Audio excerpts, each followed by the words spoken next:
YouTube channel. सो आज हम लोग कर रहे हैं PYQs क्लास 12 केमिस्ट्री इलेक्ट्रोकेमिस्ट्री के। सबसे पहला क्वेश्चन है कि हमें EMF निकालनी है इस वाले सेल की Zn to Zn2 plus and Cu2 plus two Cu। ठीक है। सो देखो इसमें एनोड पे कौन सी रिएक्शन हो रही है, एनोड पे ऑक्सीडेशन होता है। सो Zn जो है वो Zn2 प्लस 2 इलेक्ट्रॉन के अंदर बनेगा, यस। और कैथोड पे जो है वो क्या हो जाएगा, कॉपर 2 प्लस किसके अंदर कन्वर्ट हो जाएगा, प्लस 2 इलेक्ट्रॉन। ठीक है, वो ले लेगा 2 इलेक्ट्रॉन और वो देगा Cu। ठीक है। अब ओवरऑल रिएक्शन क्या हो जाएगी, Zn plus Cu2 plus will give rise to Cu plus Zn2 plus. Clear है।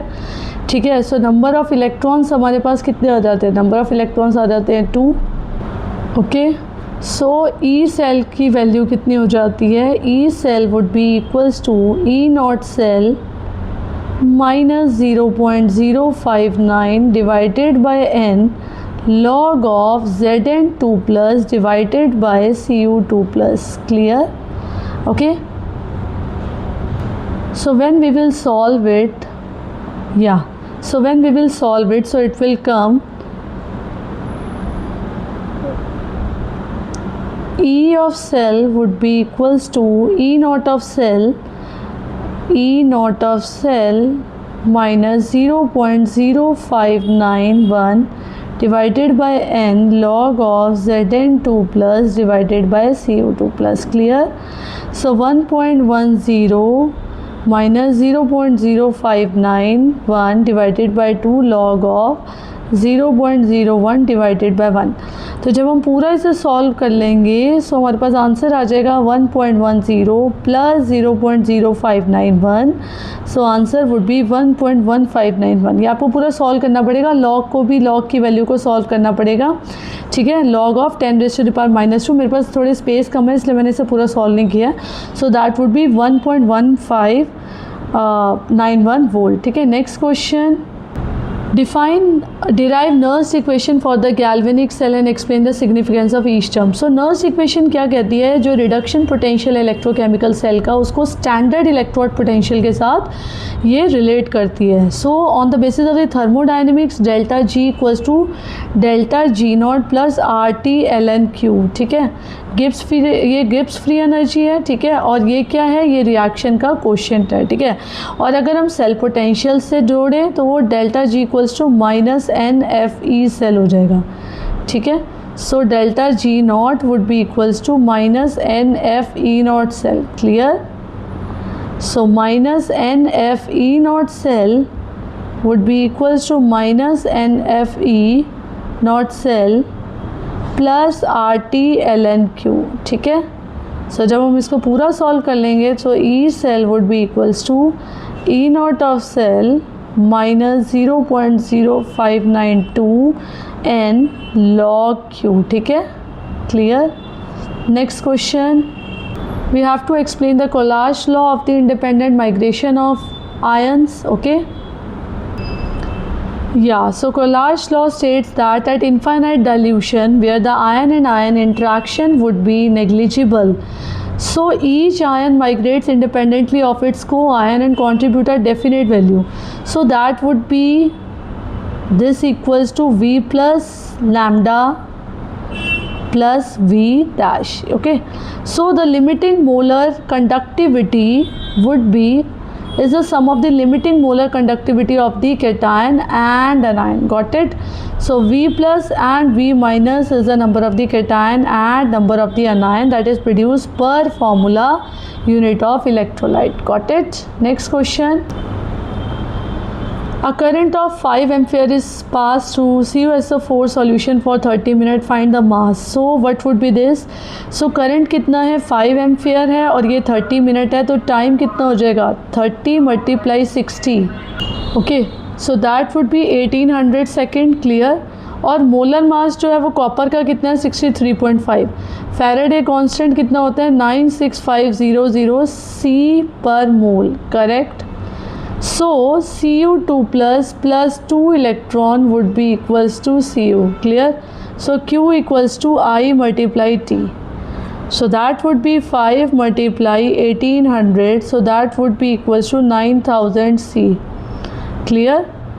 So using the formula for the mass m would be equals to q dot m divided by n dot f. ठीक है, जब हम इसको पूरा solve करेंगे so क्या आ जाएगा, q क्या है 9000 मल्टीप्लाई 63.5 डिवाइडेड बाय 2 मल्टीप्लाई 96500 और इसको पूरा सॉल्व करने के बाद हमारे पास आंसर आएगा 2.96 ग्राम. क्लियर. Next question.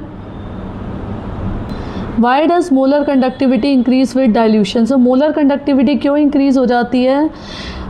क्योंकि जो वेरिएशन है कंडक्टिविटी और मोलर कंडक्टिविटी में डिपेंड करता है number of ion space. So conductivity जो है वो क्या करेगी, पहले तो वो डिक्रीज़ करेगी और मोलर कंडक्टिविटी इंक्रीज़ करेगी. सो हम मोलर कंडक्टिविटी पे ही चलते हैं. ठीक है, मोलर कंडक्टिविटी जो होती है वो कंडक्टेंस होती है of the volume of the solution containing 1 mole of the electrolyte. So it is related to the conductivity through this formula. ठीक है, सो स्ट्रॉन्ग इलेक्ट्रोलाइट्स के लिए क्या हो जाएगा, डाइल्यूशन की वजह से क्या हो जाएगा, इंटर आयनिक अट्रैक्शन कम हो जाएंगे जिसकी वजह से ज़्यादा से ज़्यादा आयंस मूव करेंगे.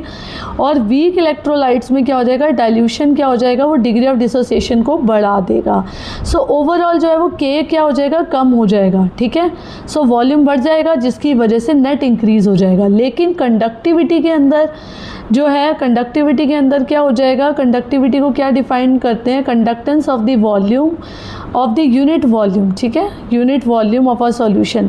तो जब हम डाइल्यूट करेंगे जो टोटल नंबर ऑफ आयंस है पर यूनिट वॉल्यूम वो घट जाएंगे जिसकी वजह से कुछ ही चार्ज के कैरियर्स जो हैं वो स्पेसिफिक स्पेस में होंगे और कंडक्टिविटी क्या हो जाएगी, कंडक्टिविटी डिक्रीज़ हो जाएगी. और जबकि मोलर कंडक्टिविटी क्या है, वो इंक्रीज़ हो रही है. Next question.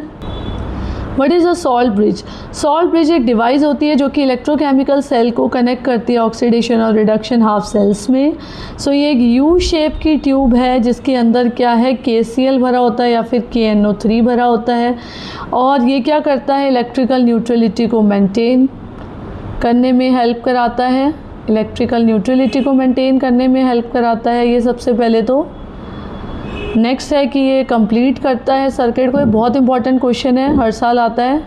कंप्लीट करता है ये सर्किट को और ये लिक्विड के जंक्शन का पोटेंशियल को भी प्रिवेंट करता है. ठीक है, लिक्विड जंक्शन पोटेंशियल को भी प्रिवेंट करता है. Coming on the next question.